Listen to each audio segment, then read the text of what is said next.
नमस्कार मित्रांनो, स्वार्थी आणि मतलबी लोकांबरोबर कसे वागायचे। मित्रांनो, सर्वात पहिला आपण बघूया की स्वार्थ म्हणजे काय। स्वार्थ म्हणजे ज्याच्यामध्ये आपला स्वतःचा काहीतरी अर्थ लपलेला असेल, थोडक्यात आपला फायदा लपलेला असेल, ज्याच्यामुळे आपल्याला आनंद मिळेल, सुख मिळेल। या दुनियेत 3 प्रकारचे लोक असतात। पहिल्या प्रकारच्या लोकांना असे वाटत असते आपल्याला सुख मिळावे, आनंद मिळावा आणि त्याचबरोबर आपल्या आजूबाजूची लोकसुद्धा सुखी झाली पाहिजेत, खुश राहिली पाहिजेत। दुसऱ्या प्रकारच्या लोकांना वाटते आपण खुश राहावे, आनंदी राहावे, पण आपल्या आजूबाजूच्या लोकांचे यांना काही घेणं देणं नसते। ते खुश आहेत, दुःखी आहेत याचे त्यांना काही पडलेले नसते। त्यांना फक्त स्वतःची खुशी महत्त्वाची असते। आणि तिसऱ्या प्रकारची ती लोक असतात ज्यांना कोणत्याही परिस्थितीमध्ये सुख पाहिजे असते, मग त्या या सुखासाठी कोणतीही किंमत मोजायला तयार असतात। ही लोक दुसऱ्यांना दुःख देतात, रडवतात, त्रास देतात, कारण काहीही करून यांना सुख पाहिजे असते, आनंद पाहिजे असतो, मग भलेही दुसऱ्याचे नुकसान झाले तरीही चालेल।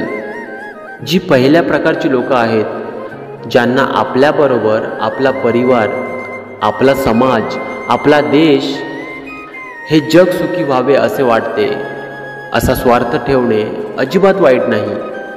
पण जी दुसऱ्या प्रकारची लोक असतात त्यांना असे वाटते फक्त आपल्याला सुख मिळावे, आपल्या परिवारामध्ये, आपल्या आजूबाजूला कोण खुश आहे, कोण दुःखी आहे, कोण आनंदी आहे, कोण संकटामध्ये आहे, याचे त्यांना काही घेणं देणं नाही। फक्त आम्हाला सुख मिळालं पाहिजे, आनंद मिळाला पाहिजे। या प्रकारची लोक दुसऱ्यांचे वाईट कधीच करत नाहीत, परंतु चांगले सुद्धा करत नाहीत। पण तिसऱ्या प्रकारची लोक असतात ना, त्यांना आपण महास्वार्थी बोलू शकतो, जी आपल्या सुखासाठी, आपल्या आनंदासाठी दुसऱ्यांचे आयुष्य उद्ध्वस्त करतात, दुसऱ्यांचा विश्वासघात करतात, दुसऱ्यांचे मन दुखावतात। अशा प्रकारच्या स्वार्थी लोकांपासून तुम्हाला सावध राहता आले पाहिजे। आता बघूयात या महास्वार्थी लोकांबरोबर कसे वागायचे। सगळ्यात पहिलं तर हे समजून घ्या की अशी लोक दुसऱ्याचा अजिबात विचार करत नाहीत, त्यामुळं अशी लोक तुमच्यासाठी काहीतरी चांगले करतील ही अपेक्षा करणे सोडून द्या। अशी लोक तुमची काळजी घेतील, तुमच्यावर प्रेम करतील, तुमची स्तुती करतील, अशा अपेक्षा करणे सोडून द्या। दुसरी गोष्ट म्हणजे तुम्ही त्यांना जास्त महत्त्व द्यायचे सोडून द्या, कारण अशा लोकांना तुम्ही कितीही महत्त्व द्या, त्यांचा कितीही आदर करा, ही लोक तुमची किंमत करणार नाहीत। तिसरी गोष्ट, तुम्ही त्यांच्या लेवलला जाऊन स्वतःला त्रास करून घेऊ नका, कारण जी लोक महास्वार्थी असतात त्यांची काही लेवलच नसते, परंतु तुम्ही तुमचा आत्मसन्मान, तुमची लेवल शाबूत ठेवा। तुम्हाला त्यांच्यासारखे वागण्याची काहीच गरज नाही, नाहीतर तुमच्यामध्ये आणि त्यांच्यामध्ये काय फरक राहील।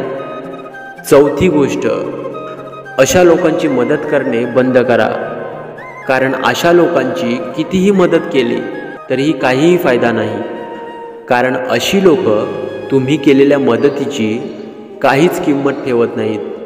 त्यांच्या लक्षात पण राहत नाही की तुम्ही त्यांना मदत केली आहे, त्यांचे सगळं लक्ष फक्त स्वतःकडे असते। पाचवी गोष्ट, अशा लोकांबरोबर जास्त वेळ व्यतीत करू नका, कारण अशाने तुमचेच नुकसान होणार आहे आणि शक्यता आहे अशा लोकांच्या संगतीमुळं तुमची मानसिकता बिघडू शकते। आणि शेवटचं म्हणजे, समजा एखादी व्यक्ती महास्वार्थी असेल, म्हणजे अशी व्यक्ती ज्यांना तुमच्याशी 1% सुद्धा घेणं देणं नाही, मग अशा व्यक्तीबरोबर कायमचे संबंध तोडलेले तुमच्यासाठी योग्य आहे, कारण अशा व्यक्तींबरोबर संबंध ठेवून तुम्हाला फक्त दुःख, त्रास, मनस्ताप सहन करावा लागणार आहे। मित्रांनो, तुम्हाला अशा महास्वार्थी व्यक्ती आयुष्यात भेटल्या आहेत का? मला कमेंटमध्ये नक्की सांगा. धन्यवाद.